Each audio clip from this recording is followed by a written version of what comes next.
So my case study this week was concussions, a yellow flag on the NFL.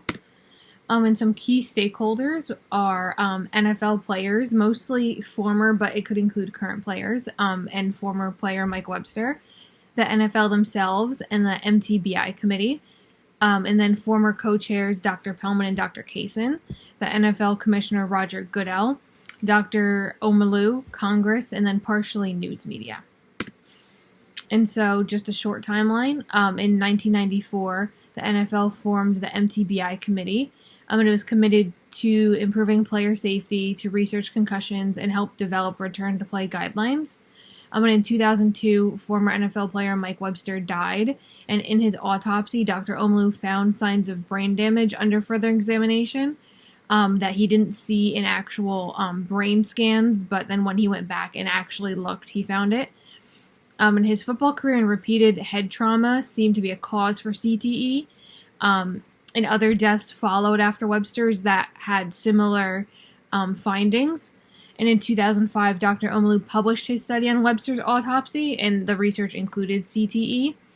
And then the MTBI published contradictory research that claimed Omalu was false. And then a court ruling later decided that Webster's head trauma left him severely disabled, and Dr. Omalu continued his research.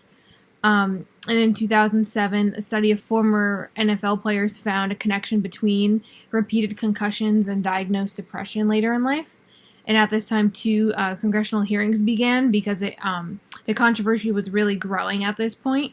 And over the years, the NFL really denied and ignored the problem, and as research grew, people became more invested in it. And in June 2007, NFL Commissioner Goodell held a symposium for the MTBI and NFL, but purposely didn't invite Dr. Omalu. And throughout the symposium, they criticized his research and said that he was wrong and found issues to pick on with it. But the one good thing was the NFL announced a confidential hotline for players to report unsafe conditions, but he did not mention concussions and CTE while there. And in 2009-2010, more studies appeared of former NFL players, and it showed that they suffered higher rates of dementia. And at this point, Goodell changed the return to play rules. And Dr. Kaysen, part of MTBI, argued in a HBO special that there were no connections between concussions and CTE. And Omalu testified at the congressional hearing with more evidence at this point, and he had more studies of different people. And at this point in time, too, MTBI replaced co-chairs with neurosurgeons, and Dr. Pellman and Dr. Kaysen resigned. And they were doctors, but it was mentioned that they didn't really know much about the brain itself. That wasn't like their study. And they renamed the MTBI to Head, Neck, and Spine Committee. And then over the years, the controversy continued to grow. 2011, about 5,000 former NFL players filed a lawsuit against the NFL. And at this point, the NFL announced their game day concussion protocol. And in 2 years, the NFL players win a $765 million settlement, while Congress continues investigations into the situation. Because while changes were being made, they still were investigating. And then the settlement is finally finalized in 2016, and they received, give or take, $1 billion. But an issue was that the New York Times article claimed their concussion database missed roughly 100 concussions, or 10%, which is a lot. And in 2017, further research finds more deaths due to CTE complications, and the NFL reported a 6-year high record of concussions. So the PR strategies and tactics that the NFL and MTBI used, I thought that they used offensive response and defensive response, strategic inaction to a point, and they did show some rectifying behaviors. So for their offensive response, it was clear that there were many occasions where they attacked and criticized Omalu, and they even published their own research contradicting what he had found, even though it was obvious that he did have, proof and evidence in what he did, in what he published. In a New York Times article, Dr. Kaysen from MTBI openly stated their disdain and opposition to Omalu's research, and he continued to deflect and deny the situation. And at the June 2007 symposium, Omalu was not invited, and obviously this was on purpose. and they continued to criticize Omalu, and it showed their attack and embarrassment of him. And even to after the symposium, when the news media reported on it, it just showed that they continued to attack him over the years. And in part two, their defensive response, they were known for denying the situation and finding excuses throughout the years until they were pressured enough to really do something about it and say something. And it was hard to even get them to do that. The NFL and MTBI published contradicting research, so I thought that this was their excuse, or them denying his research with their own. And the NFL and MTB, they were known for denial and dodging the issue. And then this could also somewhat align with offensive response, I thought.